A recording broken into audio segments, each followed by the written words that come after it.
All right, we're on Jazz Street with Rochester Music Hall of Famer Joe Locke. Joe, first, congratulations on that amazing award. That was such an honor, man. You know, to be in the company of people like Steve Gadd and Ron Carter and all the great people who were associated with music in Rochester. It was a big honor for me. I remember being a kid and sneaking into the Eastman Theater here to hear concerts and rehearsals. I used to sneak in the afternoon in the side door just to listen to rehearsals, and to be on that stage receiving that honor had great meaning for me, Derek. So really, really wonderful.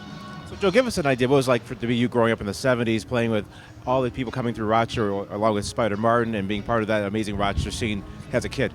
It was an amazing scene because you had everything that was going on here at the Eastman, and people like Stan Getz and Bob Brookmeyer would come through, and then you had a grassroots scene. There were clubs in the black community like the People's Club, the FNS Lounge, Jenks and Jones, and a bunch of players who were based here but who were world-class musicians.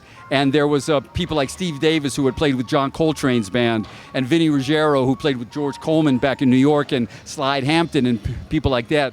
Tommy Robinson, who was a world-class tenor player, Cecil Bartholomew, David Ruggles. So I cut my teeth with those cats, and I was 15, 16 years old, and I got my butt kicked, but with love. And they really brought me along, took me under their wing, and by the time I moved to New York at 20, I was ready, man. So I'm really grateful for the scene that was here in the 70s and the early 80s. Joe Romano, Sal Nistico, all the people who used to come through. So, yeah, it was a really healthy scene.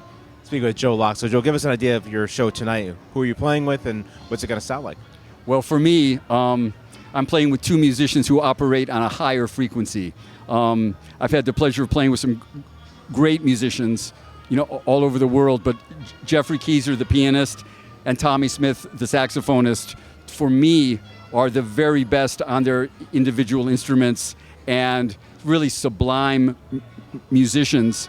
We're going to be in a chamber trio setting. Each of us is contributing a couple of songs, and it's just going to be a beautiful three-way musical conversation. So I'm excited about it. And it's great to be home, man. Yeah, welcome back. Thank you, man. Thank you.